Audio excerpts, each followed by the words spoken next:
All right, good afternoon, everyone. It's time for one of our ONUG traditions, or ONUG traditions, as Nick would say it. It's time for the Great Debate, and this has become a staple and a well-looked forward to session of our ONUG event. And we have, I think, a very, very hot topic today that will interest almost everyone in the crowd. Come on, Inario, we got room for you, brother. Okay. So this is a Q&A format. I'll be moderating the discussion. Really, in the past, we've had targeted questions towards one or the other in this great debate. But I think today we're going to do things slightly different and keep this a little bit in keeping with a firm debate tradition, and that is that we have a question that's issued to both, and we'll give both of our debaters a great opportunity to respond. And our topic today is public versus private cloud, which is something that is near and dear to my heart. It's a battle that we fight every day, whether we should do public, should we do private, should we do hybrid. There's 50 million permutations. But the question at the end of the day is which one's the right one for each of us. And I think the mountains are the right one for each of us right now. So we have two distinguished guests with us today. The first is no stranger to ONUG Community. We have Dr. Douglas Comer, who's a member of the Early Internet Research Project and the IAB, is a distinguished professor at Purdue University, and the author of a series of widely recognized books on computer networking and the internet protocols. I know that I have copies of some of Dr. Comer's books, and I know meeting him for the first time was like a geek moment for me. I kind of freaked out a little. I'm not really ashamed to say. And his favorite activity is strolling on a sandy beach, and that's his favorite activity in relation to silicon.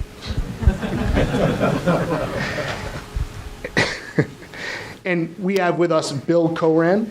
Bill became a partner at Sequoia Capital in 2011 after being SVP of engineering at Google.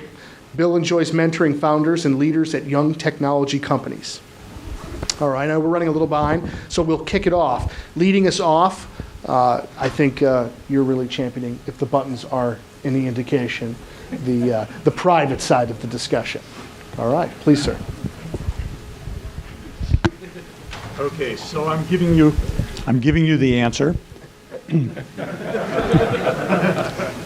At the end of the debate, you get to vote, and I want to make sure you vote the right way.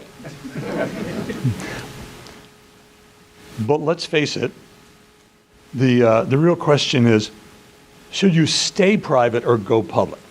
After all, we all have our own infrastructure now, and the question is, should you go to the public cloud? Let's look at all the issues. Economics. Cloud providers, they say that public cloud is cheaper. Really? While I was preparing this debate, the CEO of AT&T announced that they were going to take the company, told the stockholders, we're going to take the company to public cloud. We're going to provide a lot of public cloud services. That's what we're going to be doing in the future. The reason is there's lots of money to be made there. So the question is, where do those profits come from?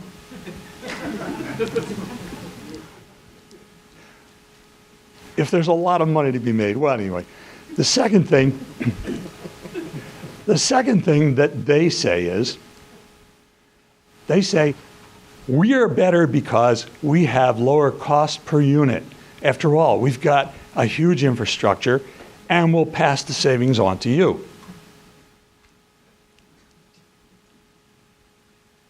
Really?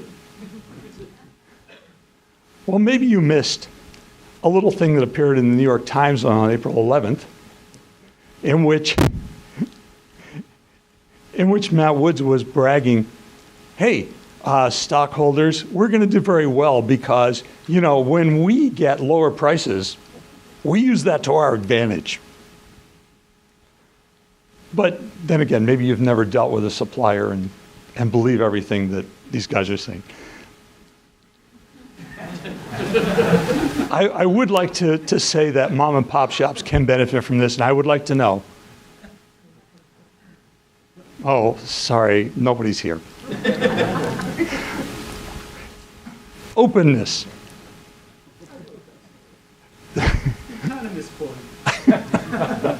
I wrote that story. That's a direct quote. That's true. Would you like to surround it with the other paragraphs? I get to take exactly what I want.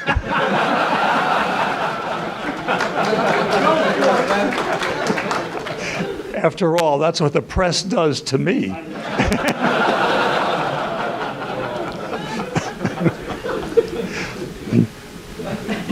All right, so let's talk about openness. The cloud providers say, hey, we can support any open standards. Really? Let's look closely. What do? They have proprietary development tools. You probably know this if you've dealt with any public cloud. They want to lock you in, right? Why do they have their own development tools? It's not to do you a favor, it's to lock you in. Now I say to myself, look at this crowd. How can you go to ONUG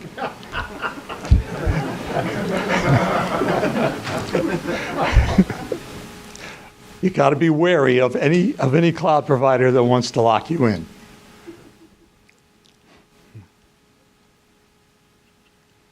Let's talk about reliability. I've heard public cloud guys say, hey, we're more reliable because our staff is devoted entirely to cloud services, so we'll provide more reliability. What do you think? Well, what I ask you to do is go out and do a simple search, an internet search, and ask yourself, why do we have all of these headlines about cloud failures? These guys are more reliable. That's what they say. It goes on and on and on. Compliance. Now we'll get to something near and dear to your hearts, most of you. Don't you think? So I've written down the word compliance.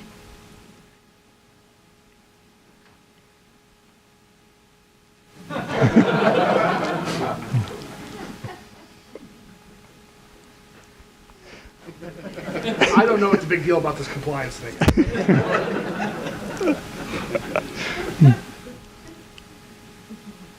Oops. Apparently a non-compliant. Stop bugging for the All right. Expertise. They argue, hey, we've got real expertise. And after all, you can't afford to keep the kind of trained staff that we keep. I ask, really?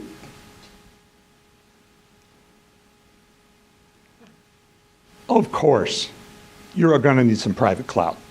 Let's face it, you're going to need your own infrastructure. Can you operate that without any expertise? No, you're going to need expertise. Or maybe they're just trying to insult you.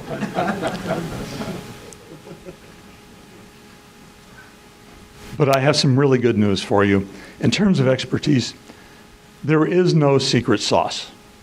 All the secrets have been revealed. I saw this when I was preparing these slides. I saw this. There's a show on cable. In only 1 hour, there is a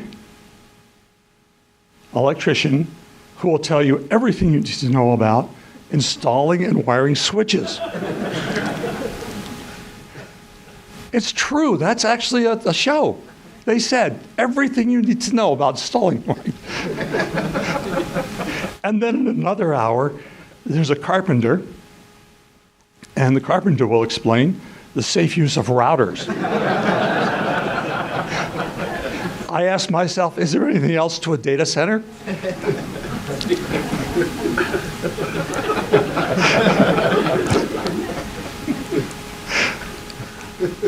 Safety, security, and liability. They tell us, trust us, we'll keep your data nice and safe and secure. Maybe you've heard that. Really?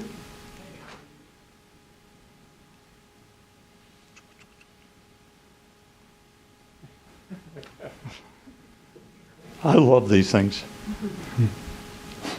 So, question one, how is it safer to put your data in some place that every hacker knows about, rather than to keep it in your own data center? But question two, why do we have professional analysts saying, hey, guess what?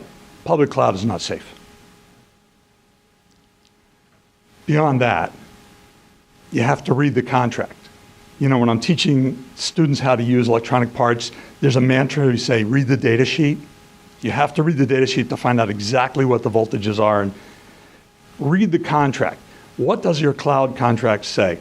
It says, you give us your data, we'll keep it safe. And by the way, if we screw up and you lose billions of dollars, we'll give you back some of the money you spent with us.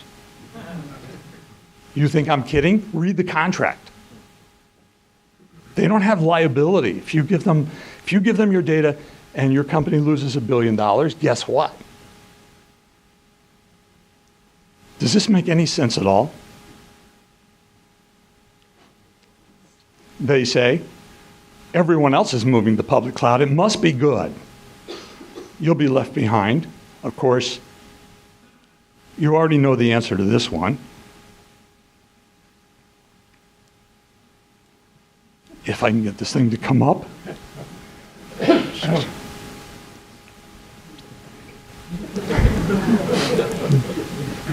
You learned it a long time ago, I'm sure.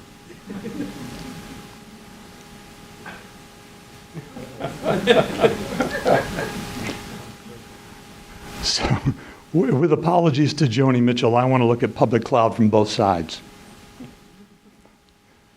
See, only the old guys laugh at that.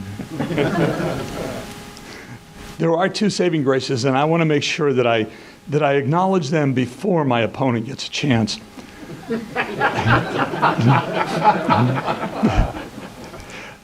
You can leverage it for equipment purchases. Here's what you do. You go to a equipment supplier and you say, look, the public cloud guys will do it at this cost. Give us a discount. And they will. You can use it as a test bed. Let's face it, there's always things that you want to try that are dangerous. So take some fake data, put it in the public cloud, try it. If it really screws things up badly, no, the public cloud guys will clean up the mess.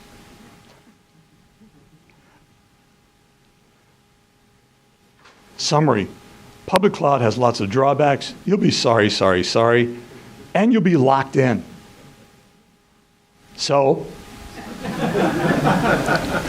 stay private and stay safe. Have you seen the buttons? Anybody who sits in the front row gets one.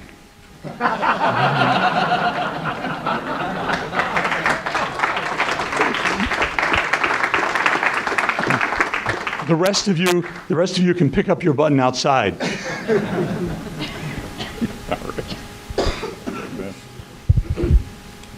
So as you may guess, I didn't come to run a political campaign, but let's see my two slides.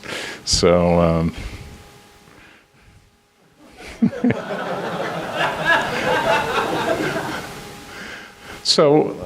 I think, you know, it's funny, the CTO of Sun, who was at Oracle at the time, wrote a blog in 2006 that said the world only needs 5 computers. And his argument at the time was bet on centralized, efficient, sophisticated, and centralized providers. And I think there are a number of things that the public cloud can do that you can't do in the private cloud. I've listed some of the strengths, and in all fairness, I'll list some of the weaknesses on the next slide, but I think there are lots of things about it that are positive. Particularly for companies that are not cash rich and need to focus on their business, it lets you focus on your core business and not operations. I wouldn't argue that it's cheaper, but you're trading CapEx costs for kind of operating costs. And if you do it right, I think it lets you streamline your business and get down to that business and not spend a lot of time on operations staff and data centers. It provides you with modern deployment. One of the things that I've seen over and over again with public cloud, and I also see it in the related container space, is your developers want to use modern technology. You may think you have the best 1965 data center in the world, but they would like to use something newer. And so one of the things I've seen repeatedly at companies is developers will start a project, they can't get IT to give them what they need, and they find that their credit card works with public cloud, and off they go.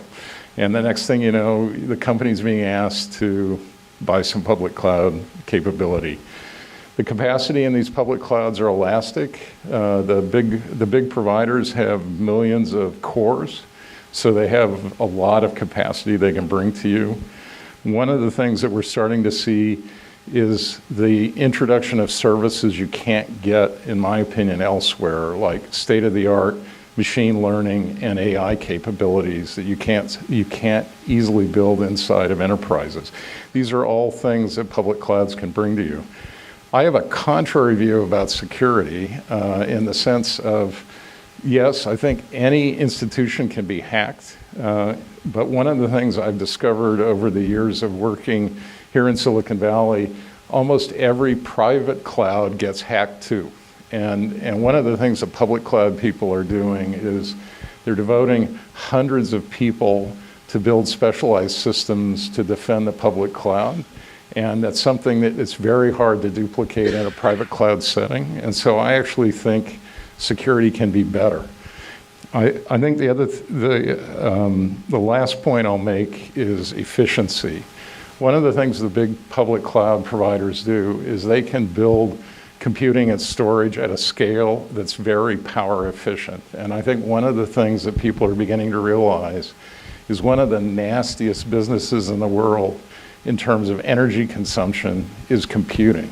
And this is a way to have a greener footprint. Unlike Doug's slides, this is greenness in the sense of ecology. They can provide it at a very efficient way, in a very power efficient and ecologically efficient compared to private clouds. The other thing that Doug alluded to is these are businesses that are of scale. The Amazon Web Services announced their Q1 revenue was $2.6 billion. That's a real business.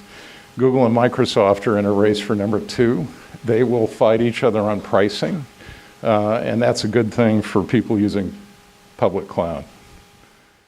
There are a lot of risks, and I'll talk about a few of them. There is the lock-in risk. All of the cloud providers want you to take on some of the services that the other ones don't have and lock you in. Large enterprises may find that they want to become cloud providers of themselves. There was recently a Wired article that went through a lot of detail about Dropbox moving off of Amazon Web Storage and building what amounts to yet another private cloud. For those of you who are running a lot of legacy apps, they won't fit.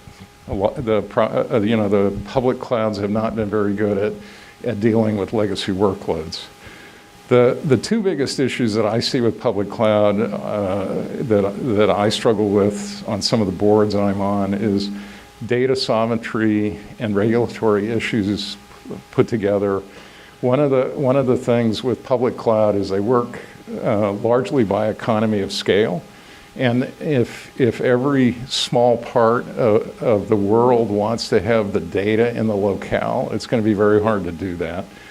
And then you do have loss of control and internal expertise. I think one of the things that you see over and over again, and I've seen it in some young startups that focus on building out their services and not having any expertise on operations, is they don't know when they need to know how to operate.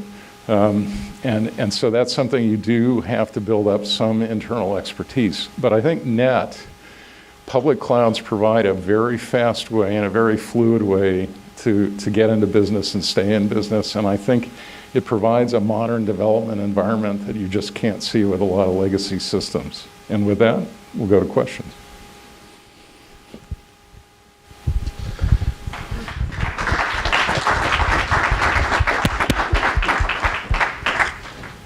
All right, let's see. We've got it 50-50 right now. I have to believe there's some questions out in the crowd. Let's see. Who wants to kick it off? First question. Come on. Don't be afraid. While we're waiting, I would like to thank my opponent for taking half the time on his slides. There's 2 slides. One of them was on my side, telling all the disadvantages. Because I'm not running a political campaign. No, I think this is a reasonable question. If you're thinking about private cloud 5 years out, if that's a legit thing, 5, 10 years out, who's going to be building interesting stuff inside it? Is that going to be something Dell and HP Enterprise do? Or do you think there's going to be a lot of companies and engineers working on making that stuff better, even as Google and Microsoft and and at AWS continue to build up services and products? It's a private cloud question. Go for it. We both get the answer. I know. All right, so the answer is, I think that in the future what's going to happen is the public cloud guys are going to be competing on price. And once we get through this initial adoption phase, they will be competing to go to the bottom quickly. What's the cheapest way they can provide services? I don't think they're going to be innovating in the way that we might wish that they were going to do that. They're just going to be taking commodity stuff and serverless computing. Yeah, Lambda. That's last year. That was pretty good. It was pretty good. Right now, we're still in the early adoption phase where people are competing on facilities and price, and not price is a secondary thing. We're competing on services that they can provide. So yeah, we're doing a lot of innovation. But you asked down the road what's going to happen. And I think down the road it'll all come down to price. And the way a cloud provider will have lower prices is by not spending a lot on R&D. You won't be surprised that I see it differently. I think a lot of enterprises are going to be affected by machine learning. And one of the things that's absolutely critical for machine learning is lots of computing power and lots of data. And I think the cloud providers are going to be naturally advantaged to provide both. And so I think a lot of the innovation is going to happen from the cloud providers.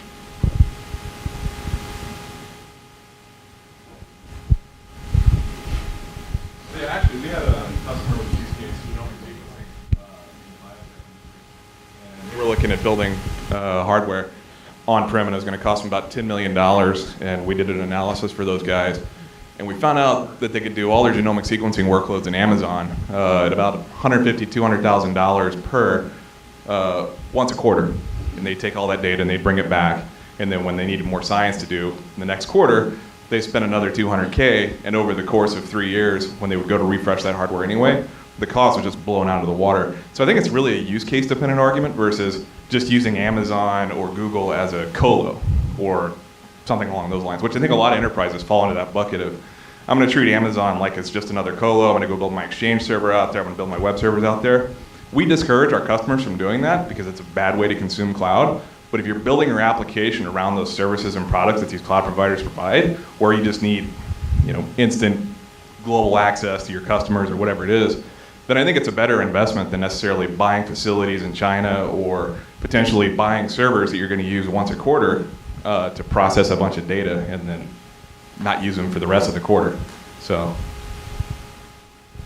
Yeah, no, I agree with that. I mean, it's an elastic resource. It's not something you have to nail up and leave up all the time. You use it when you need it. And a lot of workloads are episodic. Yeah, so there are episodic workloads, and maybe what you want to consider is spilling over into the cloud during the busiest time of the year, whatever that is. You mean the public cloud? Into the public cloud, the busiest time of the year. If you're going to spill over, you spill over the data you don't care about, because otherwise you have to stay private to stay safe. I've seen that slogan somewhere. Counterpoint target. Target's data breach. Like enterprises have data breaches all the time. I mean, and they're building either a private clouds or even not even a cloud infrastructure at all. I mean, just having it in your four walls doesn't automatically make it intrinsically more secure. Yeah, my experience, having worked in the security business off and on for many years, enterprises get hacked. I think the cloud providers are investing to not get hacked. Enterprises are investing not to get hacked. Everybody is trying, but of course we're training the next generation on how to hack. Right? We can thank the National Security Agency for running hackathons for young kids all over the country, teaching them how to break in. Isn't this a good thing? How do you see the data sovereignty and the regulatory issues play out? So literally half my infrastructure and data is in Switzerland. Can I gain any efficiencies by moving just half to public cloud?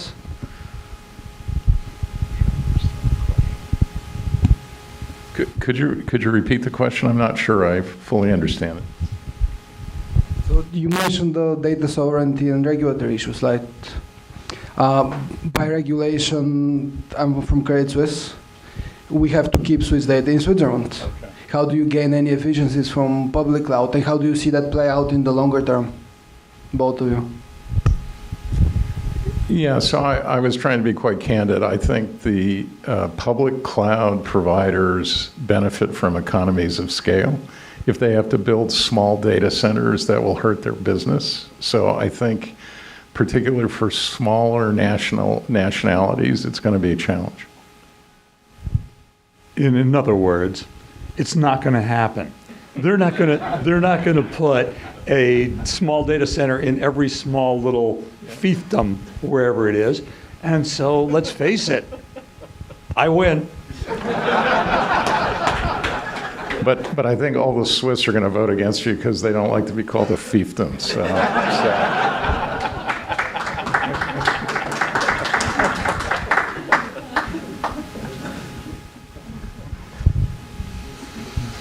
We'll get over there in 1 second. We'll go right here.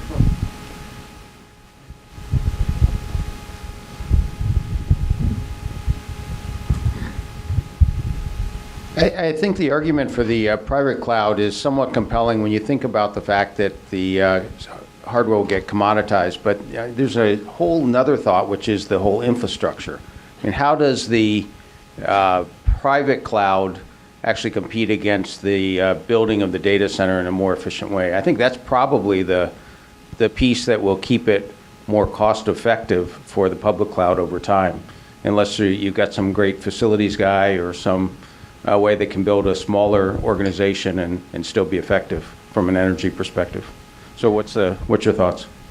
Well, you just argued that very large organizations are more efficient than very small ones. No, large data centers. But you got to have a large data center. You have a large organization to build a large data center. And I say that what's going to happen is when you get really, really big, you're not going to have one guy who is the expert of, whatever cloud data center stuff, designing the cloud data center. We're going to have a bunch of people. And so Amazon's going to face this problem that's so big, no single individual will be able to understand it.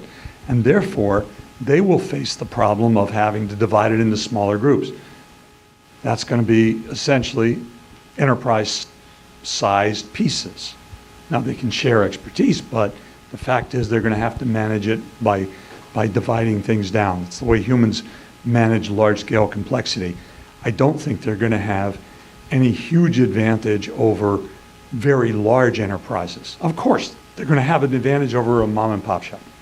But we've already seen the answer. I just struggle with that. You look at how Facebook builds their data center. I was going to say if you look at the Open Compute platform stuff or some of the articles Google has put out, the energy efficiency of the data centers being built that are large-scale data centers are just enormously better than the private cloud data centers. And I think Google's actually made a public commitment to run, if not all, a very large percentage of its data centers off of renewable. And so, once again, it's going to be more ecologically sound. you know what's going to happen? What's going to happen is everybody in the future is got to have lower power stuff. So let's face it, power is now driving a lot of the design in Silicon Valley. We are going to have lower powered equipment. We're going to figure out how to do this, but it's not going to be just Facebook or Google, or everybody is going to get into that game, including large enterprises. This is going to be yet another thing that large enterprises will adopt. I think you should probably look at the power performance of IBM or the Oracle Sun equipment, and then we can rejoin. So, on this side, so I work with a lot of private cloud customers, and this is a customer question that I'm going to throw at you guys, basically, right? And sorry, I'm over here, and I have a laptop open, so I can't stand up. The question was, and this guy is a CIO of one of the big enterprises, and he said, look, we're a capitalist country, you know, unless infrastructure has lost meaning, I'm going to use all my money to get the differentiation necessary in the infrastructure, which means I'm going to go on private cloud, and I'll pay the best money to get whatever this best differentiation I can get. Now you go public cloud, you're basically being a socialist, you get what you get, and that's pretty much it. So I you know, it took me a moment to answer that question, and you know, I'm on Dr. Comer's side here. So the question is to Bill, that you know, has infrastructure lost all meaning, or can infrastructure differentiation still apply in public cloud, basically? So I don't think so, right? I mean, I think in effect, the infrastructure, there are infrastructure services available on the public cloud that are not available to enterprises. Some of the very large-scale database and transaction processing systems, I haven't seen them in enterprise context, but the hardware is commodity at some level, right? So I agree. The thing, though, that I would disagree with is I don't know very many businesses besides the public cloud providers that are really differentiated by their infrastructure. See, I think what's going to happen is we're going to see another breed of infrastructure as a service. If there's a way to do it in the public cloud, somebody will say, hey, I can make a business out of this, selling it to enterprises, and I will go in and do the infrastructure so that they can have the latest infrastructure as well.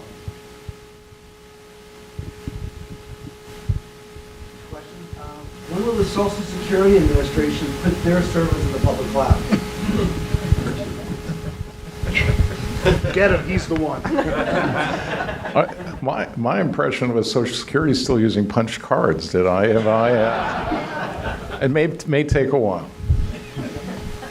They do have a plan. They're going to do it as soon as I retire. And all my data will be gone.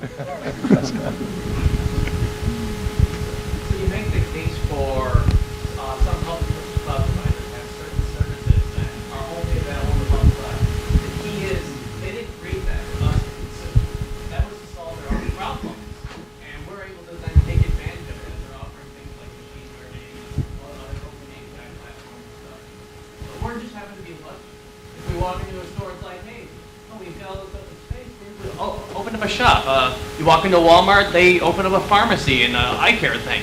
They didn't do that because, you know, well, in that case, they actually did it to bring our money in. It's like, shop and stay here. But that's what the cloud's doing. In the case of GCP, they're saying, hey, dump all of your data into here, run big data queries against it. Everything over 6 months old, it's half price. There you go.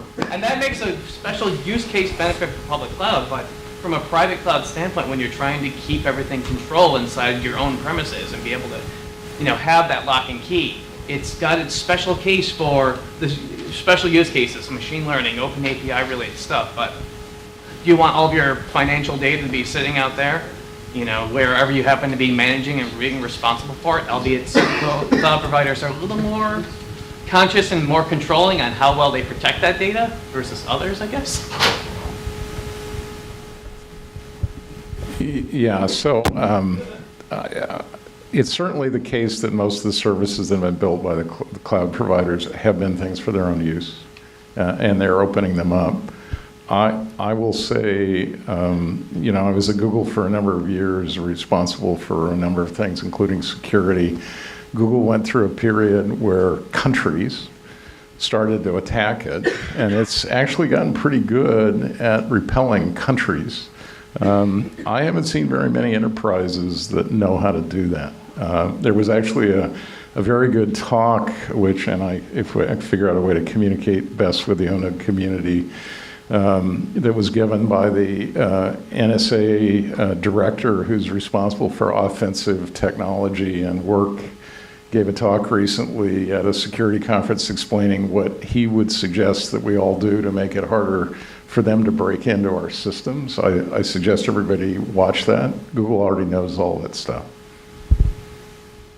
Yeah, so it's true that in the past, the way the cloud providers started was they had secret stuff that they had, and they're trying to make it available as a come-on to get people to come here. What I want you to do in terms of things like big data, look at every computer science department in the country, well, maybe the top 50, and ask, what are they studying and what are the kids coming out of those programs going to be learning? Big data is in. They are all doing machine learning, big data, new techniques. So it won't be long before the pipeline produces lots of people that you can hire in your enterprise to do the same sorts of things that Google used to do because nobody else was figuring how to do big data. They had to do it internally, but now you'll be able to get that. So similar to the security questions that have been asked, a lot of what we do, we partner with major lenders, and that we have contracts with them that specifically prohibit us from using public cloud services. But I guess a question for Bill, if the security in the cloud is supposedly supposed to be just as good, if not better, than a private cloud, why haven't the lenders jumped onto that bandwagon? Yeah. Well, at the risk of slamming an entire industry, I've never thought of financial services as being on the bleeding edge of new technology. So. Wow. Are you calling them a fiefdom? What are you doing? No. They're an important segment of industry, but they're not usually on the leading edge. There's a lot of regulatory concerns in both healthcare and financial services, which I think make them naturally conservative. But I don't know that it's the right technical choice. So an observation and then a question. The observation is, if Amazon specifically and public cloud in general are better, I suspect there are a lot of people wondering what they're doing here. And Nick, you had a good gig. Enjoy it while it lasted. Here's the question. Listening to the last panel and listening to this panel and the gentleman from GE and others, the conversation about public cloud, it sounded like it was unequivocally cheaper. And maybe I look at the wrong data, but I've come across all sorts of anecdotes over the last year or two, stories of enterprises that have actually paid far more for public cloud. And while on the one hand you have the advantage of agility and scaling up, on the other hand, 3 years later, unless you're a small organization, that it's prohibitively expensive. I'm just curious, am I looking at the wrong data? Or, again, it's been stated, I've gotten the impression that it's unequivocally cheaper. No, I certainly didn't state that, and Doug's going to attack me in a minute on the same topic. But my view of it is it is more expensive. You're converting CapEx to OpEx, and you're paying for the operations to be done by the public cloud provider, and they need to make a profit or they want to make a profit. So yes, it's more expensive. But if you have episodic workloads or workloads of the right type, it can be cheaper, like was discussed earlier. But if it's ongoing, it's going to be more expensive than private cloud. I think it's misleading to suggest that it's cheaper. They do bulk buys at lower prices than almost any enterprise, but by the time they mark it up with their costs and their profit, I don't think it's cheaper. So I do want to point out, Bill, that ONUG was founded by the financial community. Well, you asked us to be controversial. I'm doing my best. What can I say? I got a question. So I'm on Bill's side, and right here. So I think the emphasis was on cost, but I think the issue really isn't about infrastructure, but the quality of software available. And and I know you, Bill, you mentioned about big data, but I know that large companies do open source stuff, like Kubernetes has been sort of available widely. But on a long term, do you think that the large public cloud providers would keep a lot of advanced software to themselves to differentiate from a qualitative view rather than just costs? Yeah, I mean, I know people at all three major cloud vendors, and they definitely want to have an edge over the other guys, and so they will hold some stuff back. I mean, I can't imagine that they won't. He just said they want to lock you in. And which is true. By the way, I've heard that Oracle might want to lock you in, and other companies might want to lock you in. So there's trade-offs. So ELAs? Is that no good? I'm winning. What?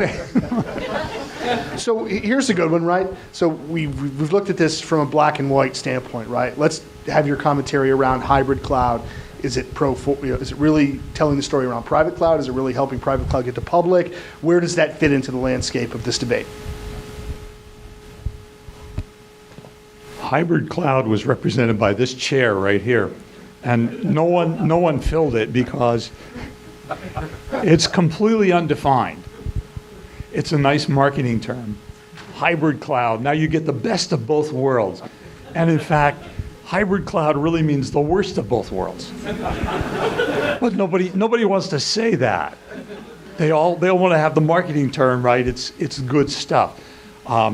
So what is hybrid cloud? As far as I'm concerned, the right answer is private cloud. And if you absolutely, under some circumstance, need to spill over something, maybe the data you don't care about, then you can have this hybrid cloud. You put it in the public cloud and you have the hybrid cloud. But beyond that, it's really hard to see how you can argue for having both.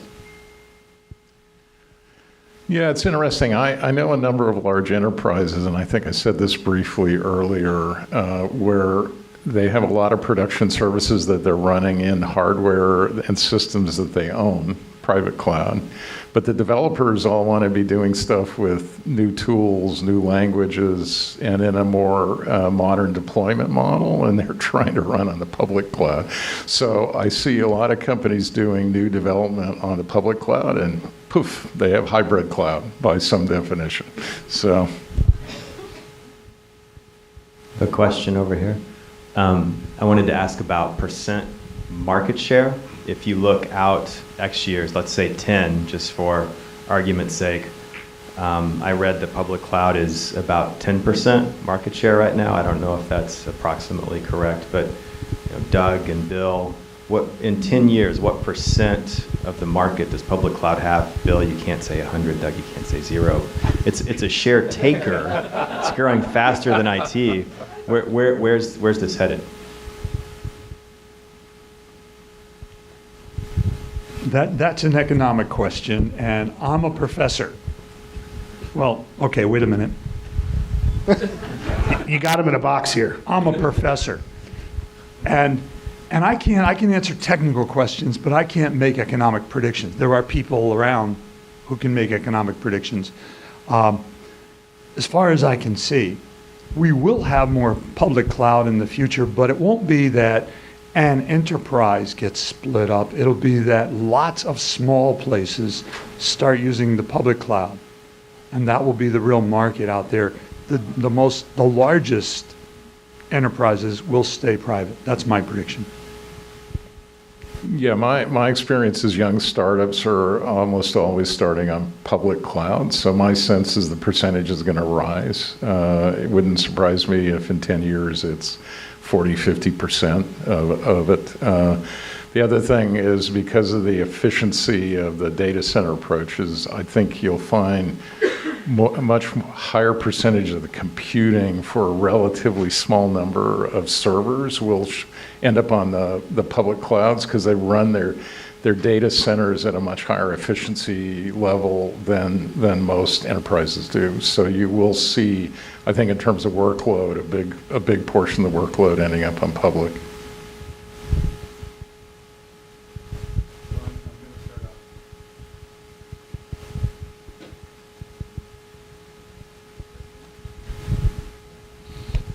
There we go. There's actually an on switch on this thing. Unlike on some Cisco level 3 $20,000 switches, there's actually an on switch on this. Presumably it turns off. So at the risk of insulting everyone here, and I don't mean to do that, but I'm going to rain on your parade a little bit. I think Dr. Comer let the cat out of the bag, and it really amounts to telling the dirty little secret about the Great Debate, which is that it's a specious debate, right? I mean, let's face it. And you know that as well as I do, Mr. Socrates, that the... But Doug has won, I can tell by this graph. Well, that's if we measure the support of certain political figures in certain circles, we get similar numbers, right? So, so seriously, you're said, fired. Yeah. Yeah. So you indicated seriously, Doug, that the problem with hybrid is it hasn't been defined, right? Well, you know, when vSphere 5 came out, you know, some years ago, I was at a small institution called Fidelity Investments, and they were, you know, the VMware guys came in and were selling on this new notion of private cloud. I said, cloud, it sounds like this does everything that vSphere 4 does, except you just spray painted the word cloud on the box. And I would submit that there is no better definition for private cloud than I've heard for hybrid cloud. It's in the eye of the beholder. Just because you have a data center with all kinds of stuff in a black box behind a locked door that's key protected and so on, doesn't mean that there's a cloud anything running in there. Maybe it's, I mean, you know, we all know what defines a cloud. We know about, you know, scalability on demand and so on and so forth. But no Fortune 500 company that I've worked with, and I've worked with a few, actually has anything that I would call a private cloud. Neither are any of them running lock, stock, and barrel to a public cloud. Startups, yes, but, you know, name me, even amongst these vaunted financial institutions, which I think are legitimately engaged in working on this software-defined project, they don't today have 100% public cloud. And I'm not sure that they have a private cloud. What do they have? They have some sort of hybrid something. So I think before we have a debate, we need to define terms.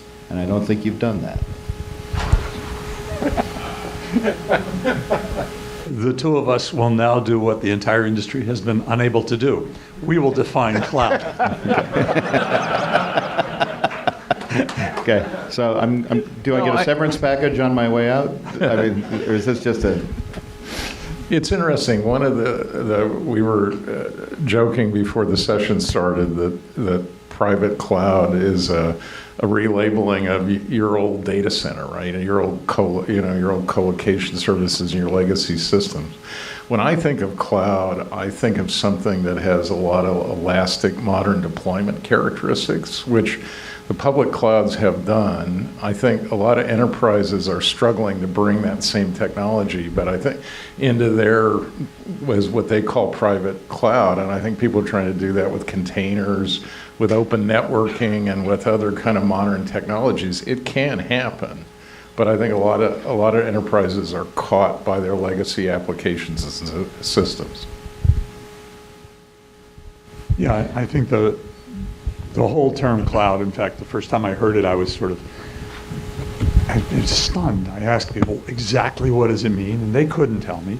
It was long before and it was just putting servers somewhere on the network that you could access. It was long before VMware, long before Elastic Services, long before. So it was a popular term, and it has evolved, but I don't think it's ever going to be defined exactly. I agree with Bill that it really, when you talk about private cloud, it's just whatever you have in your company, even if it's not Elastic, even if it is. It's whatever you're running internally to do your infrastructure on. So I'd like to, I told a little story at dinner last night. I think your commentary is really spot on, right?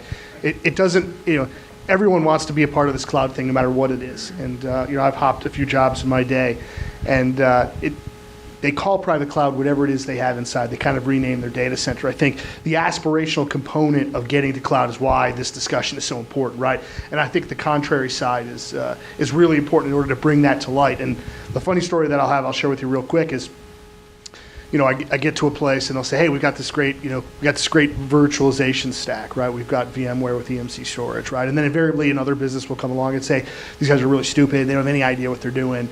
I'm going to show you the light. Come to my platform, I'm VMware on EMC storage, right? And then a third business comes along and says, hey, you guys are all stupid. I can do this faster and cheaper. You don't know the way to go. I know the way to go. The way is VMware with EMC storage, right? And then, a new CIO comes into town. They go, hey, I'm a genius. I know all about this stuff. I'm going to hire a bunch of kids. We're going to put a pirate flag. We're going to play pool and ping pong. And at the end of the day, my solution is going to be right. And it's VMware on EMC storage, right? So we have to use these forums to have these kinds of debates to drive out those nuances. So when we go back and talk to our executives and our employees, we basically tell them, here's my expectation. When I say we're going to drive it into the cloud, whether it be private or public, this is my expectation, right? And whether you want to save 30% and do VMware on EMC storage with a great deal, or whether you want to save 90% of your cost and you want to go OpenStack with no tier one vendors, right? The ONUG Community is here to help drive those use cases, talk to the vendors, help you encapsulate that strategy together, and put the right kind of brain power around driving that. So it's a good commentary, and I appreciate you guys bringing it to the table.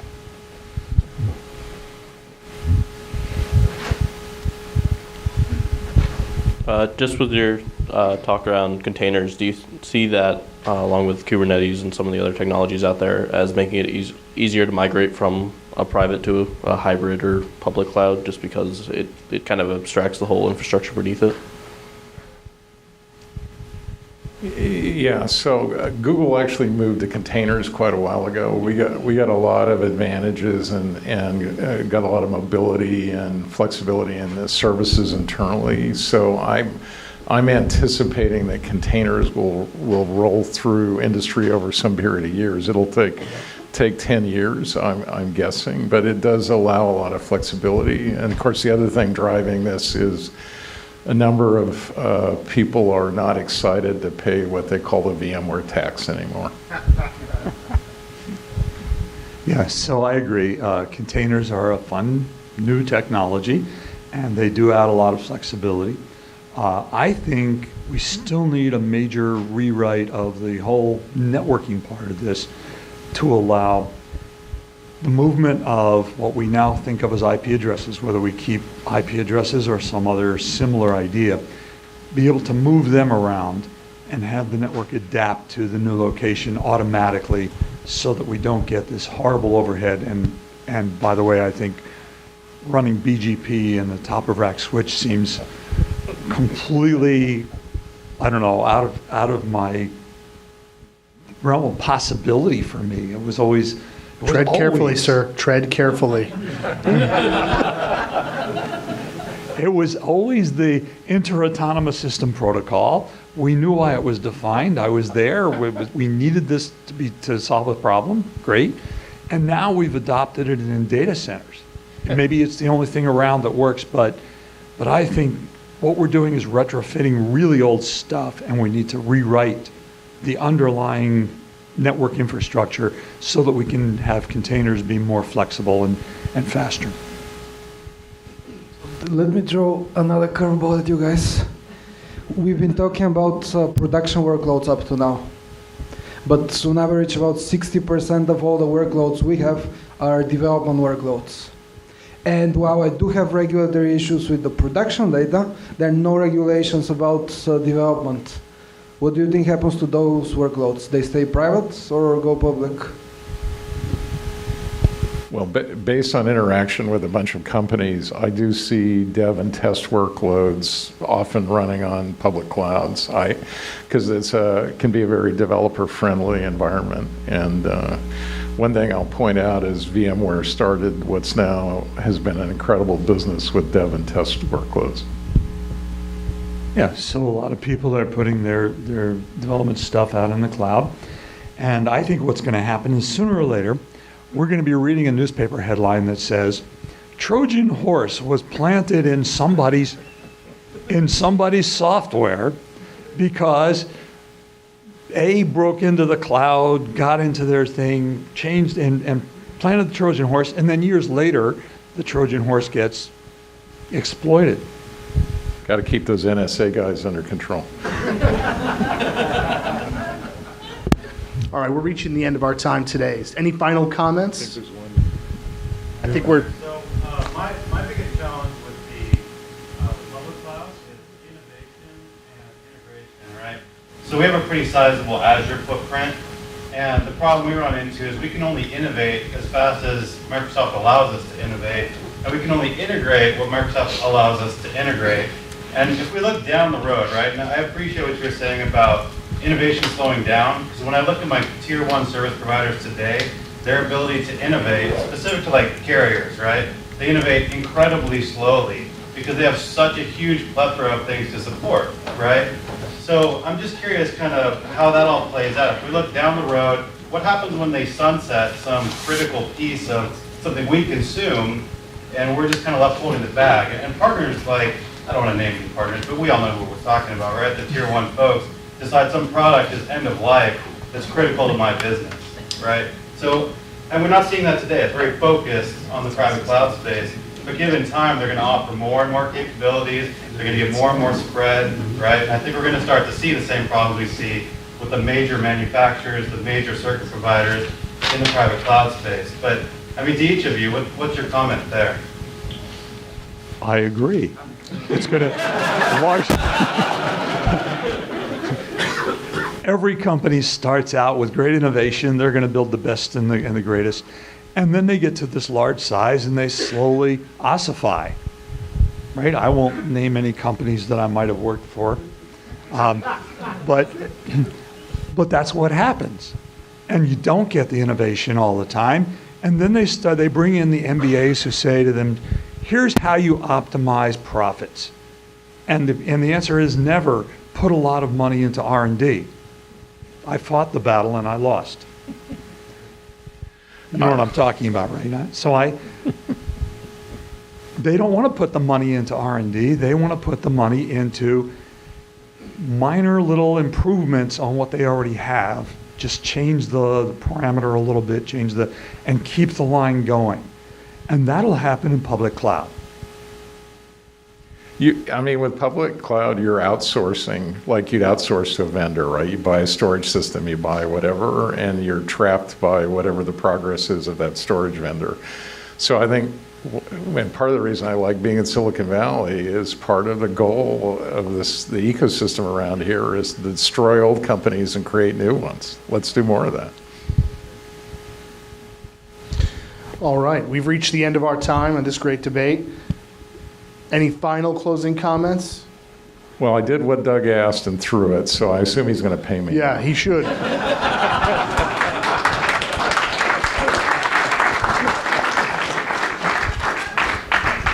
The trouble with the guys on the public cloud side is you can't believe a word they say. All right, thank you both very much. Let's give them a round of applause.